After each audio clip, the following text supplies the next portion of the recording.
Jú, góðan daginn og velkomin í hlaðvarpið Ein pæling. Ég heiti Þórarinn Hjartarson og í dag er 20.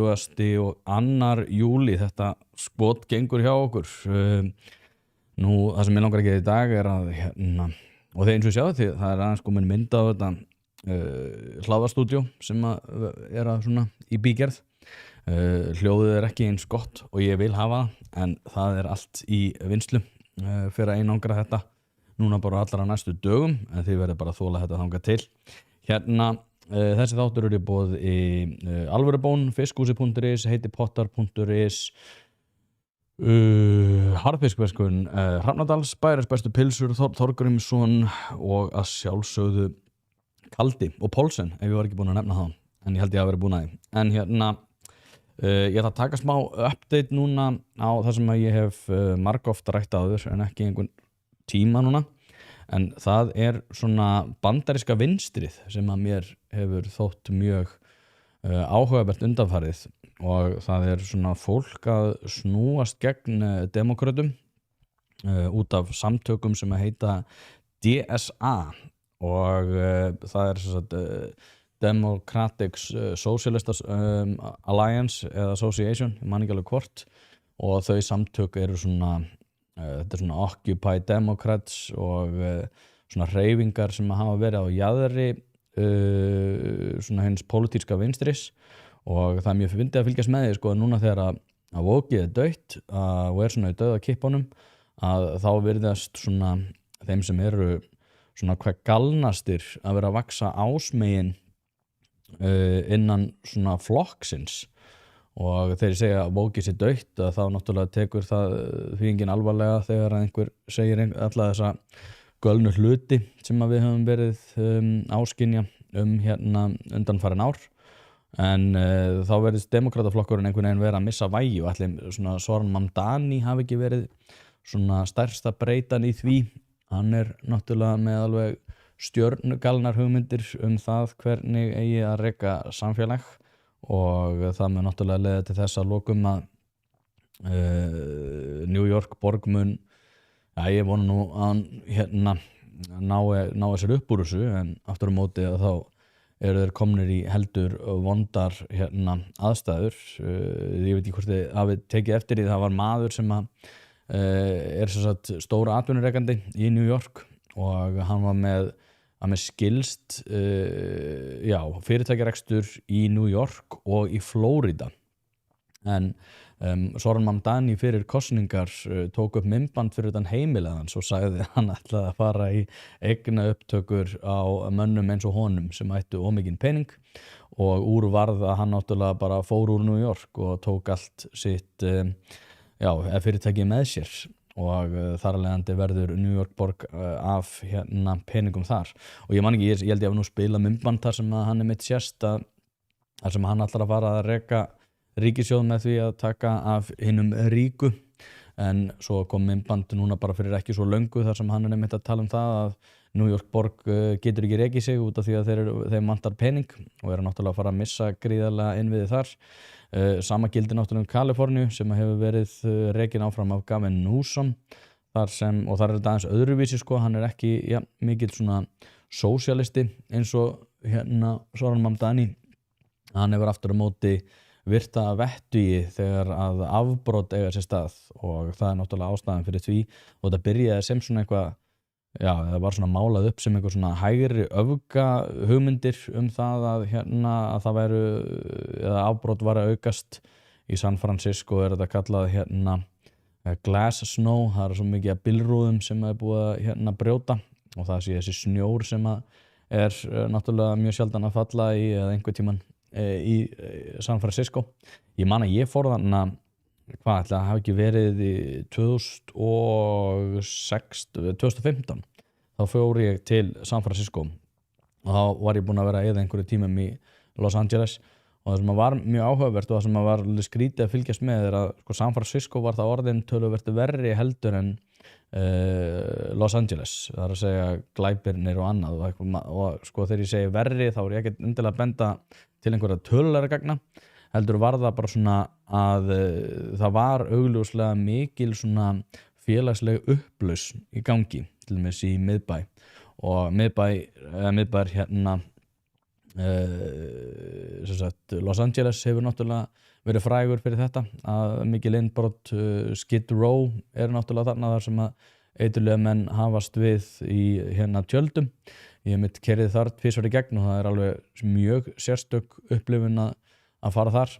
En það sem svo galið að sko, ekki galið, það sem áhugavert að velta fyrir sér hvernig svona gerist. Það að segja hvernig samfélög þegar einmitt þau gera það óskynsamlegt að vera skynsamur og skynsamlegt að vera óskynsamur, hversu fljótt það leiðir til þeirrar upplausnar sem við erum að sjá til dæmis í Kaliforníuríki og núna líklega mjög fljótlega í New York undir leiðsögn Mamdani. Út af því að það ég veit ekki hvaða tregða þetta þetta náttúrulega eitthvað sem hefur verið innan akademíunar bæði hérlendis en sérstaklega í Bandaríkjunum, þar sem að til dæmis glæpir eru eitthvað sem að vekur ekki tortryggni heldur ákveðna svona vorkunn hjá fólki, og það einmitt svona fólk með Jesúkomplexa sem að telur sig geta tekist á við þetta vandamál með því að klappa eiturlyfjamönnum sem að brjóta mjög illa af sér bara bakið, og að það bara einhvern veginn muni koma til með að leiða til betra samfélags.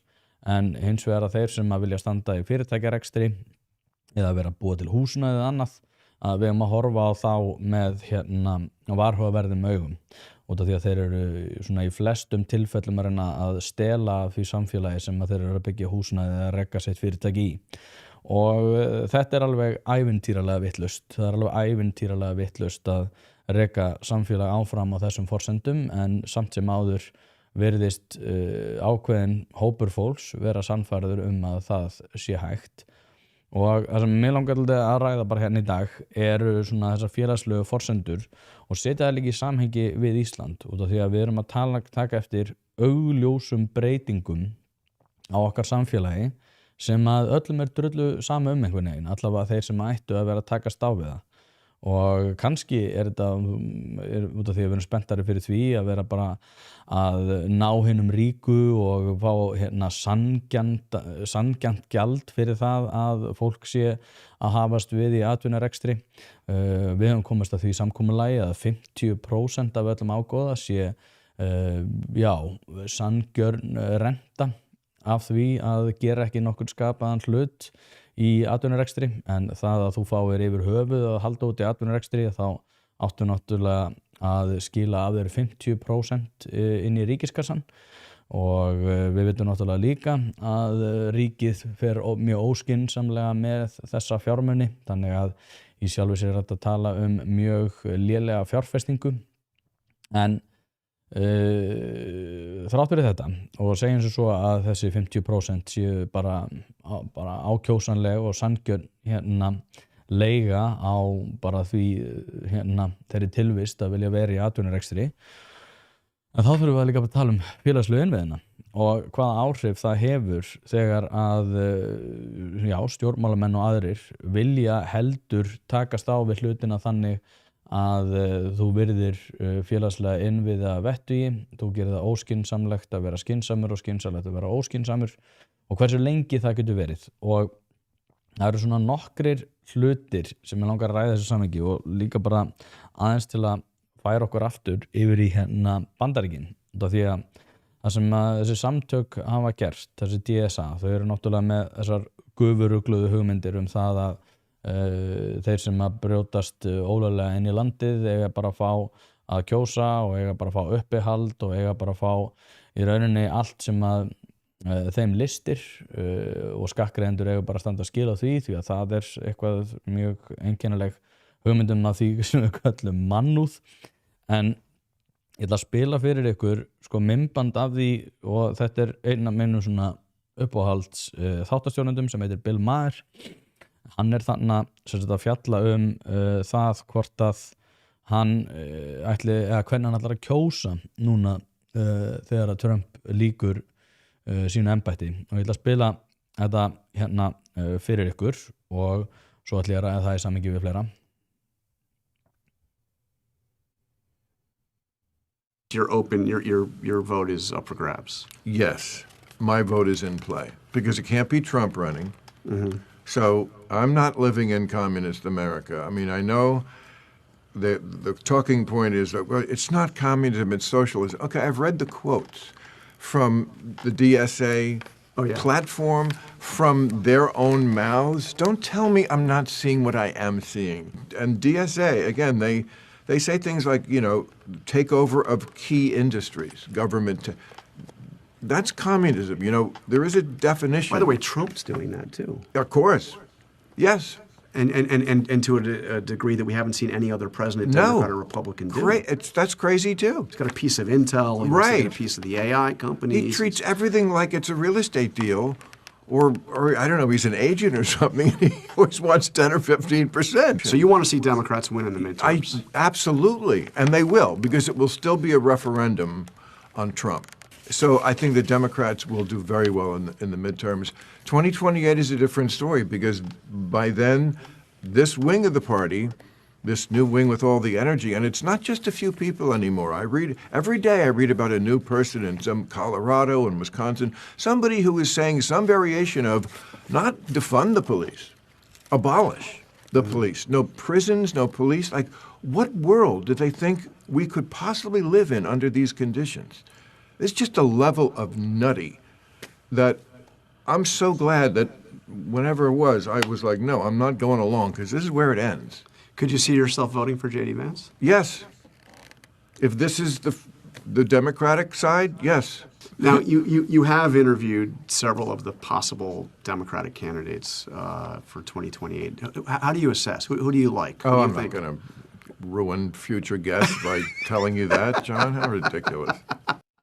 Allavega, og það sem mér varst svona áhugaverðast í þessu var að hann segir hættið að segja mér að ég sé ekki að sjá það sem ég að sjá, og þetta var náttúrulega eitthvað sem kom upp á hattinu munið þegar það var nánast alveg hver einustu helgi hópar af erlendum aðilum sem að voru að hýrast á Ingólfstorgi. Og þegar maður rætti þetta og augljóslega einhverju vandamál með það að gera, lögreglan þurfti að vera þannig í afskiptum allt kvöldið að svo verðist, maður tók eftir þessu bara allstaðar, alltaf þegar maður kom á Ingólfstorg, og þá var einmitt verið að segja nei, þú ert ekki að sjá það sem þú ert að sjá. Nei, það er ekkert í gangi nei, þetta er bara eðlilegt að það til dæmis núna þarf að banna úlingum að fara í sundlaugaklefa, útiklefana. Það er bara eðlilegt, það er bara eðlileg þróun. Við þurfum bara að passa upp á fólkið og við höfum ekki stöðugildi til að takast á við öryggisaðstæður í útiklefum. Öryggisaðstæður í útiklefum. Annað, núna eru eftirlitsaðilar, í fyrsta lagi, það eru eftirlitsaðilar í strætóum. Byrjum bara þar. Af hverju eru eftirlitsaðilar í strætóum? Hvernig gat það komið upp úr hattinum að eftirlitsaðilar þurftu að vera í strætó, og ekki nóg með það, núna þurfum við að klæðast stunguvestum. Þetta maður sjá, þið sjáu þetta, eftirlitsmenn báðum að klæðast stunguvestum. Eftirlitsmenn strætó hafa í 2 ár klæðist svokölluðum vissu þið að það væru eftirlitsmenn í strætó? Hvað er líka? Allavega, þeir eru sem sagt komnir í stunguvesti, og þetta að sögn Jóhanns Svavars Rúnarssonar, forstjóra strætó, og þá voru vestin keypt eftir að starfsmenn óskuðu eftir því. Athygli var vakin á klæðaburðunum á Facebook hópnum Ísland þvert á flokka í gær og myndbirta starfsmanni í vestinu. Þar var því haldið fram að hótanir í garð vagnstjóra hefði aukist verulega og að gerendinu væru margir arabískir karlmenn. Þeir óskuðu eftir því að fá að vera í þessu og við því var orðið, segir Jóhannes eftirlitsmennina sem hafa það hlutverk að fara á milli vagna og gæta því að farþegar hafi greitt fargjaldi. Eftirlitsmenn eru 2 og þeir hafa heimild til þess að leggja svokallað fargjaldaálag á þá sem að geta ekki sýnt fram á greiðslu fargjaldsins. Það má bæði innheimta á staðnum eða greiða í heimabanka. Sögn Jóhannesar hafa engin atvik komið upp, hvorki áður en vestin voru keypt né eftir. víst hafa komið upp atvik í strætó, hvað er það að tala um? En þetta er svona öryggisins vegna, hvað er hann að tala um? Við erum búin að sjá, þú veist, þetta er annað svona mál, þar sem að bara hættu að segja mér að ég sé ekki að sjá það sem ég er að sjá, hættu að segja mér að ég hafi ekki séð myndböndin sem hafa sem eftir stunguárásar að gera í strætó, og hættu að segja mér að það sé eðlilegt að verða við því að eftirlitsum aðilar séu í stunguvestum. Þú veist, hvaða kjaftaði er þetta? Spurður að því hvort að hótunum eða árásum á vagnstjóra hefði fjölgað, og líkt og haldið var fram á Facebook-verslinni sagði Jóhannes ekki hafa séð neina tölfræði sem styður það. En við höfum áhyggjur af öllu ofbeldi, segir hann. Vísi greindi frá því á dögunum að maður hefði verið dæmdur í skilorðsbundið fangelsi fyrir að ráðast á vagnstjóra, kýla og pota í augun hans. Pétur Karlsson trúnaðarmaður hjá Strætó sagði af því tilefni að árásir væru ef til vill ekki daglegt brauð en að ógnvænlegt atferli væri það. Það hefði töluvert verið kvartað undan því yfir ógnvænlegri hegðun. Það er ekki beint verið að ráðast á með höndum daglega, en þetta er ógnvænlegt atferli og það er í gangi alla daga. Það er ekki beint verið að ráðast með höndum daglega, en þetta er ógnvænlegt atferli. Þú veist, þetta er þessi svona sturlaða meðvirkni sem hefur gert samfélag víða núna óöruggara. Besta dæmið er líklega London, þar sem að ofbeldi hefur reyndar ekki aukist, en svona félagslegir innviðir eru augljóslega ekki lengur fyrir hendi. John Cleese sagði til dæmis að það væri mjög augljóst að London væri ekki bresk borg lengur, en það eru Bretar þar í minnihluta, þannig að London er að sjálfsögðu ekkert bresk borg lengur í þeim skilningi sem að hefur að gera með okkar skilning á fyrirbærinu. En þetta er svona þessi sturlaða meðvirkni og svona, ég veit ekki hvernig ég orða það er bara að vera að reyna að sannfæra mig það að ég sé ekki að sjá það sem ég er að sjá, jafnvel þegar að það er í fréttum eða á samfélagsmiðlum.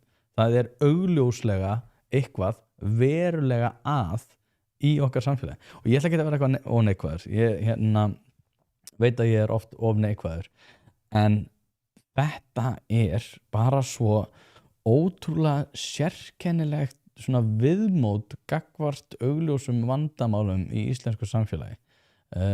Hlutinir hafa orðið töluvert verri heldur en þeir voru fyrir ekki svo mörgum árum. Ef þú myndir spyrja bara Íslendinga í dag hvort að lífið væri betra eða verra heldur en að var árið 2016, að það var augljóst að það er verra. Og já, kannski er það út af stríði, og já, kannski er það út af verðbólgu, kannski er það út af eftirköstum út af COVID. Það er ýmislegt sem hægt er að svona taka út, en hins vegar eru félagslegir innviðir orðnir margfalt verri heldur en þeir voru fyrir ekki svo mörgum árum, og það veit allir af hverju það er. Þess vegna skil ég ekki af hverju við erum eitthvað að ljúga því að okkur að svo sé ekki. Það er annar maður sem heitir Van Jones, ég hendur ekki mikill aðdáandi hans, en hann er allavega áhugaverður út af hann hefur verið svona, hann hefur verið woke, svona passa sig að fara ekki of langt í það, en passa sig að vera alltaf svona réttum megin, og hann einmitt talar þetta, svona þessar breytingar á bandarísku samfélagi í samhengi við þessa þætti sem ég er að ræða, og einmitt demokrata sem eru að rækilega klúðra því að viðhalda einhverju svona félagslegu trausti, og þetta er náttúrulega besta sem getur komið fyrir republikana er að þessir svona sósíalistar nái tökum innan demokrataflokksins, og ég ætla að spila fyrir ykkur stutt myndband þar sem hann er einmitt að ræða þetta. And you had young people. Trump has moved so far to the right and done so much crazy stuff that you now have an equal and opposite reaction on the left, and they are breaking taboos. The Democratic Socialists of America, there's a physics to politics. And sometimes when things swing too far in one direction, they then swing far back in the other direction. We saw that again very recently with the Tea Party movement. Saw this swing to the right with the Tea Party movement, marching, protesting, demonstrating, calling Obama a socialist. In reaction to the Tea Party, another movement on the left emerged, Occupy Wall Street. And you had young people taking to the streets, protesting, saying, hey, the Tea Party's pulling us too far to the right. We want things to move back toward the left. When they did that, they broke a lot of taboos in the Democratic Party. Here comes these young people with Occupy Wall Street. And they said, no, there's something called income inequality. People hadn't heard that term. There's something called the 1%, the rich, versus the 99%. They introduced a new vocabulary to talk about class, which had been pushed out of the Democratic Party on those terms for a generation or two. So you have this dynamic of something moves too far to the right. Here comes a movement to the left that breaks taboos. You see that dynamic happening now. Trump has moved so far to the right and done so much crazy. Ég enda að sé nú að ég með hérna vittlust myndband, þannig að ég ætla að hægt að spila þetta allavega. Það annað myndband, það sem hann einmitt að ræða þessa hluti. Þannig ég segi ykkur bara frá þessu. Það sem hann einmitt að segja hérna að, þú veist, af hverju eru vinstrimenn í Bandaríkjunum að berjast fyrir einhverju sem að 99% af fólki finnst vera galið. Til dæmis bara að það að þú segist vera kona, að þá ertu sjálfkrafa orðin kona. Og það ekkert sem þú þurft að breyta, heldur það bara samfélagið aðlaga sig að því. Og þetta innan svona mengis þess sem að ég ætla að ræða núna á eftir þegar ég spila fyrir ykkur stutt myndband með Konstantin Kisin sem að fjallar það á hvaða forsendum við erum að eiga samræður. Og það ótrúlega fyndið, það búið að vera ákveðið svona trend sem að byggja á því að allar umræður sem að við eigum sem hérna í samfélaginu séu sko fastmótaðar til að byrja með og svo við að ræða það hvernig hægri menn eiga aðlaga sig þessum veruleika. Það til dæmis bara hérna karlar geta breytt sér í konur. Það eitthvað sem að mjög mörgum þykir bara mjög sérstakt. Og þá kemur fólk og segir hérna já, núna erum við sem sagt, með það innan samfélagsins og þessu var bara breytt með einhverju svona pennastriki á internetinu þar sem að núna bara eru karlar sem að geta orðið konur og núna þarft þú í rauninni að ræða það hvernig þú ætlar að aðlaga þig að þessum veruleika. Hvernig ætlar þú að í rauninni móta þínar hugmyndir að þessari forskrift. Og þetta alveg stórkostlega sérkennilegt út af því að sjálfsögðu þykir flestum bara að karlar geti ekki breytt sér í konur. Mér alveg sama, félagslega megatrends, en hins vegar þetta líffræðilega eitthvað sem algjörlega galið. Með transbörn, það var bara sagt við okkur, já, heyrðu, það hérna hægt að setja börn á hormónablokkara sem eru reyndar nýttir læknisfræðilega til að takast á við hérna barnagerind. Og ef við komum börnum á ákveðin hérna efni að þá mun það bara í rauninni stöðva ferlið og svo getur þau byrjað aftur í þessu ferli strax og þau vilja. Nú þarf þú að aðlaga þig að þessari hugmyndafræði. Þú þarf að aðlaga þig að því að þessi hugmynd sé rétt og því getur fundist svona þú getur hlutast til með svona ákveðin blæbrigðamun það hvernig þér finnst þetta vera en aftur á móti þarftu að samþykkja það að þegar að börn fara á einhvers konar hormónablokkara að þá sé það að fullu eitthvað sem að gengur tilbaka ef að barnið kýs svo. Ævintýranlega vitleysa að sjálfsögðu. Það vita það allir að ef að þú gengur svona mikið inn á þroskaskeið tánings að þá ertu að sjálfsögðu að hafa óafturkræf áhrif. Það bara deginu ljósara en því var svona logi að manni að maður þurfti einhvern veginn að aðlaga sig að því að þetta væri rétt og nú getur verið með einhver svona blæbrigðamun á hugmyndum það. Ævintýraleg vitleysa til dæmis með ýmislegt varðar Gaza. Ég ekki að fara að verja Ísraels her hérna og mér finnst bara báðir aðilar vera að haga sér eins og bjánar hana en það til dæmis bara þegar að það var sagt við okkur að það væri verið að sprengja ákveðin spítala að þá var bara hérna, nei, það var rauninni Islamic Jihad sem að sprengdi ekki 500 manns í loft upp, heldur var það Islamic Jihad sem að sprengdi upp eitthvað bílastæði þannig. En það var bara haldið fram löngu eftir að gögnin lágu fyrir að þetta var ekki rétt. Að þetta væri vissulega rétt og nú þarfst þú að aðlaga þig að þessu. Og það svo margir svona þættir og náttúrulega galnasta við þetta að Íslendingar séu að kæra sig inn í umræður þessi mál eins og við höfum eitthvað áhrif á það. Ég bara til dæmis utanríkisráðherra ég fyrst og fremst að vera einbeita sér því hvernig hægt að bæta hag Íslendinga sérstaklega þegar að ekki hægt að takast á við hlutina með neinu bolmagni. Það enginn að bíða eftir því að segja hvað utanríkisráðherra Íslands hefur að segja þessa deilu og taka ákvarðan út frá því. Þannig að mér finnst það persónulega vera algjör vitleysa. Hins vegar hefur við tekið á móti fullt af fólki hérna og það náttúrulega bara sagt við okkur að það verði ekkert mál og þau aðlagast bara sjálfkrafa og það verði bara flott. Svo sjáum við bara að svo alls ekki. En samt sem áður á ég að aðlaga mig að þessum nýja veruleika og má vera með eitthvað svona blæbrigða með svona, jú, það getur kannski verið 1 og 1 en það nú ekkert meira heldur en hjá Íslendingum almennt og nei, þeir eru með alveg bara sömu hugmyndir það hvernig samfélagið á að byggjast og þá þú þetta ekki að hafa bara hætti þessu. Hætti að segja mér að ég sé ekki sjá það sem ég augljóslega að sjá. Það ævintýralega pirrandi að vera sagt það að ég sé ekki að sjá það sem ég augljóslega að sjá. Og það sem líka verra sko að viðbragðið við því verður augljóslega mjög mikið. Það að segja að það mjög augljóst að það verða, það sem að margir myndi að kalla bakslag. Við hverju byggust þið? Get ekki sagt að félagslegir innviðir séu ekki að grotna niður. Solzhenitsyn sagði að þó að tré væri fallegt að ef það með rotnandi rætur þá mun það ekki standa lengi. Og það sama með þetta. Það er svo ótrúlega pirrandi til þess með hægri menn sem hafa haldið sér svona frá þessari umræðu til þess að reka sín fyrirtæki sem að náttúrulega síðar hlutin frábær, seinni hlutin ekki frábær.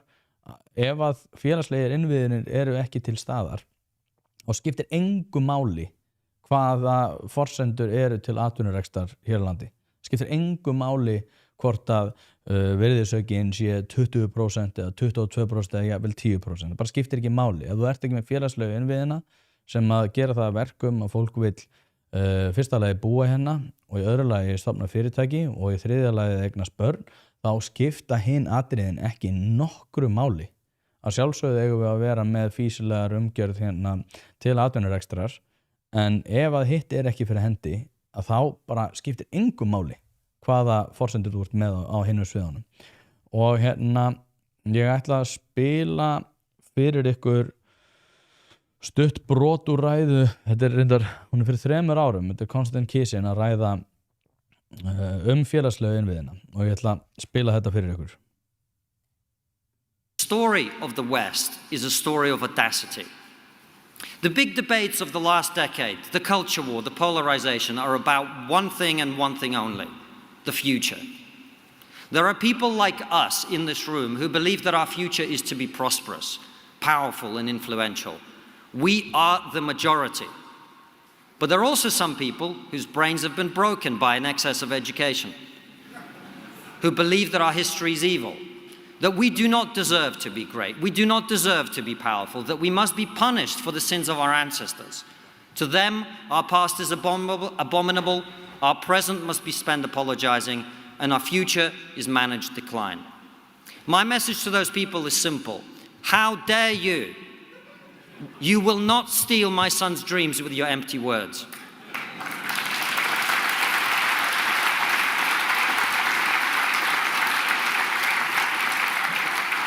But Jordan is right. We need a positive message too. So here it is. From the dawn of time, human beings have had to work to make the world a better place. We captured the mystery of fire. We invented the wheel.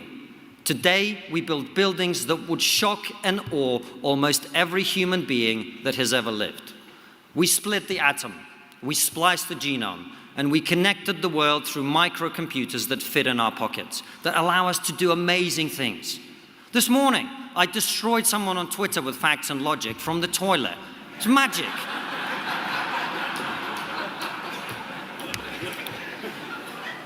Remember your grandparents? Remember them? If I could go back in time and transport the grandparents of your grandparents into this room, just 4 generations ago, they would think they'd been abducted by aliens. That's the progress we've made. We haven't made that progress by whining and acting like victims. We've made that progress by unleashing the creativity and talents of people like us here in this room.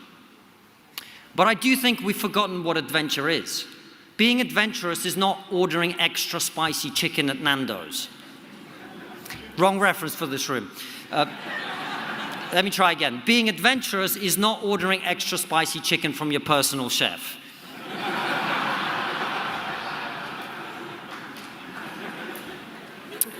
When Columbus and his men got on those boats and took a journey into the unknown, they sailed to certain death.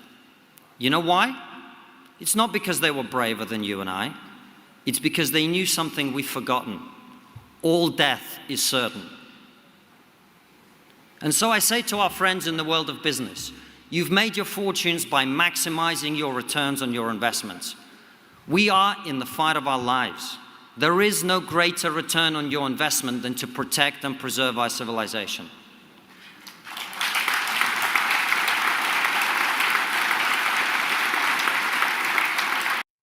Og svo heldur hann áfram og ræðir einmitt þessa félagslegu innviði sem ég að tala En það sem kannski líka bara áhugavert að pæla í þetta sem ég var að tala áðan með Ísland sko. Bara hvernig ætlum við að viðhalda þeim lífsgæðum sem hafa orðið til á síðustlum 70 árum. Var að hlusta á Hermann Guðmundsson, hann var hjá Frosta Logasyni í nýju hlaðvarpi og hann var að mynda að segja þetta, það fólk lifandi í dag sem að upplifði Ísland sem fátækasta ríki í Evrópu og núna eru við eitt ríkasta ríki í Evrópu og þetta kom ekki að sjálfu sér og þetta kom ekki út af því að við vorum eitthvað sérstaklega heppin þó svo að sé hægt að færa rök fyrir því að það var ákveðin meðbyr með ákveðin heppni en fólk náði ekki í þessi lífsgæði með því að væla sig í gegnum lífið og berjast fyrir styttingu vinnuvikunar. Við náðum þessum lífsgæðum út af því að einmitt öfugt við það sem við hugsum í dag þá var fólk að berjast fyrir því að það var hægt að bæta hag sinn með meiri vinnu og það var hægt að bæta hag sinn með því að ganga betur og með því að ganga betur í fyrirtækjarekstri, með því að gera það fýsilegt að fara í fyrirtækjarekstur, með því að gera það fýsilegt og bæta það umhverfi sem að fyrir hendi til þess að fólk vilji skara fram úr. Við erum ekki að fara að skara fram úr sem land ef að við erum með þetta algrými sem að spilast út af frá því að við þurfum að vorkenna þeim sem að haga sér eins og fíbl og að við þurfum að vera með tortryggni gagnvart þeim sem að standa sér vel. Þetta algjör uppskrift að bara hnignun íslensk velferðarsamfélags og það sem kannski gott að hugsa til að þetta náttúrulega verður þannig að það verður ekkert velferðarsamfélag, þú ert ekki með velferð eða þú ert ekki með fólk til þess að standa undir því. Velferð verður ekki til út af peningum, velferð verður til út af því að það fólk sem tilbúið til þess að standa skil á ákveðinni vinnu, til þess að koma fólki til aðstoðar og með því að búa til lífsgæði á öðrum stöðum þar sem að þú nýtir þau verðmæti sem verða til í það að bæta velferðina. Velferðin verður ekki til út af því að við prentum nógu mikið af peningum eða vælum yfir því að við séum of lengi í vinnunni eða vælum yfir því að húsnæði séu mannréttindi eða vælum yfir því að mannréttindi séu bara öll þau lífsgæði sem að hugsa getur. Þú færð ekki lífsgæði nema þú stendir þig vel.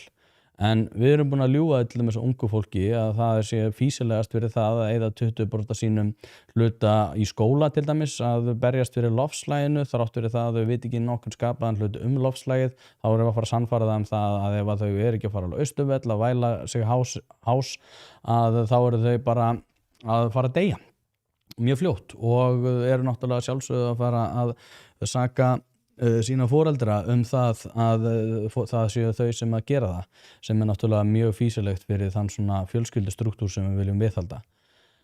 Við erum algerlega að missa hausinn en ég veit ekki sko, þú veist, og eins og það líka ástæðan fyrir því ég vildi tala Bandaríkin í byrjun að þá þetta eitthvað sem að við viljum halda í og við getum ekkert verið einhvern veginn að beita þessari forskrift þeirra sem eru stjörnugalnastir í okkur samfélagi til þess að eiga heiðarlega samræður það hvernig samfélagi við viljum hafa. Nei, ég neita að tala þetta, það í því ljósi að allt sem að þér finnst að mannréttindi sé eitthvað sem að ég þarf að skaffa. Hættu þessu. Þetta bara vitleysa. Þú átt ekki tilkall til þess að vera að taka þátt í umræðu þar sem að þú ert bara að segja mér að ég að bara gefa upp á bátinn gefast upp á vestrænum gildum öðru. Bara hættu. Nei, ég ætla að halda í vestrænum gildi og það fólk sem að greiddi með blóði sínu til þess að við getum fengið að njóta þess en við erum að sannfæra sjálfum okkur að það sé bara eitthvað sem hægt að hnika til og hægt sé svona, þú veist, málfrelsi sé nú, jú, það alveg fínt en það ekki eitthvað svona sem algjörlega nauðsynlegt ef að til með að það hatursorðræða, þá erum við að fara að grafa undan því. Þannig að, já, ég vil bara segja við þá sem að vilja grafa undan vestrænu lýðræði bara hættu og farðu þangað sem að vestrænu lýðræði ekki og prófaðu að reyna að bæta lífið þar.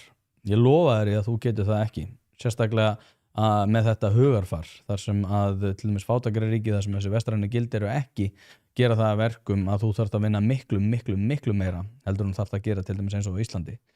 En eins og ég segi, þá einn vandi í þessu sem að sá að út af augljósum vandamálum sem hafa að gera með þetta að þá mun þetta leiða til bakslags og það eitthvað sem að Marco Rubio tala núna fyrir sem það að þeir vilja takast á við vinstri hryðjuverk eins og hann kallar það með því að kveða það í kútinn og hlusti á þetta. Threat has been severely diminished.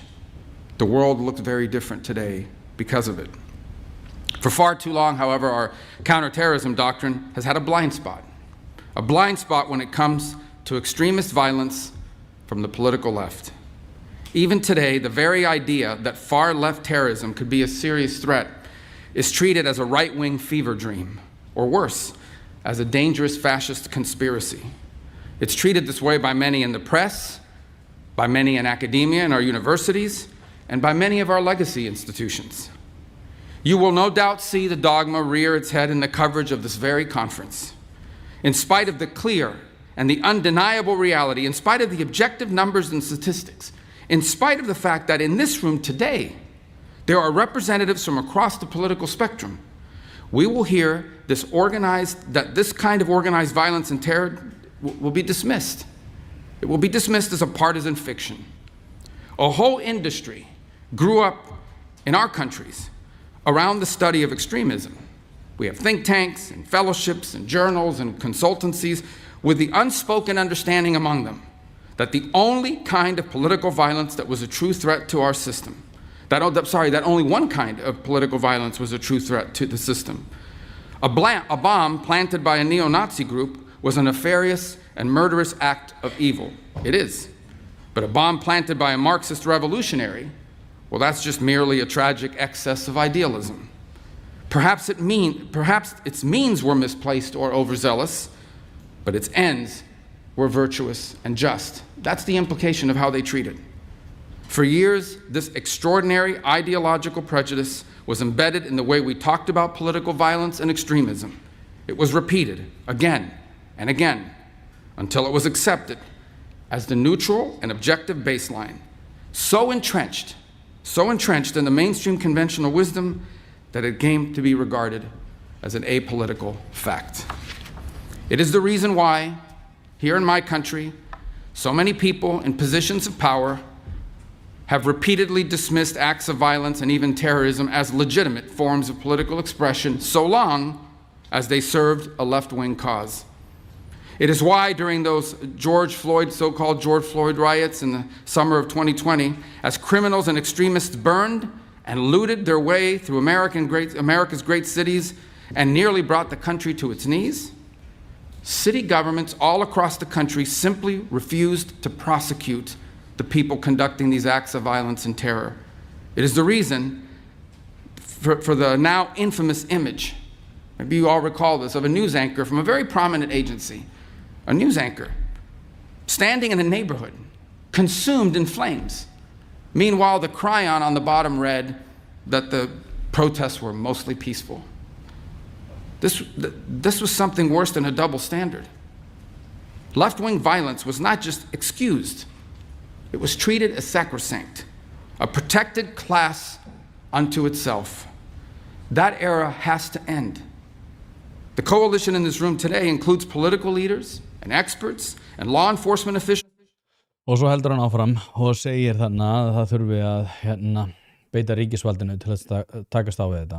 Og einhverju leyti var það fyrirsjáanlegt, en djöfull sem það pirrandi samt að það sé komið á þann stað í Bandaríkjunum að þessir svona félagslegu innviðir sem ég var að ræða hérna í upphafi séu komnir og gengnir það langt að þeir hérna telji físilegt og ég meina auðvitað er Trump-stjórnin eins og hún sko, þannig að kannski er þetta eitthvað sem að verður ekki dúr en eins og er þetta pepp yfir þessu og ég held reyndar að eins og með Bill Maher og Van Jones að þá mun þetta leiða til þess að fólk verði í sífellt auknum mæli spenntara fyrir því að ef að félagslegir innviðir verður ekki viðhaldið með þessu sem heitir svona soft power að þá verður fólk mjög spennt fyrir hard power og það er staður sem ég nenni ekkert að komast á en aftur á móti að þá munum við líka komast á hann ef að við bætum þetta ekki en hérna partus.is /pæling ef þú vilt fá þætti á undan öðrum og já fleira var það ekki í dag. Takk hérlega fyrir að hlusta. Við erum nú góð við hvort annað en standið líka með ykkar eigin sannfæringum og standið í lappirnar. Takk hérlega fyrir að hlusta og þangað til næst.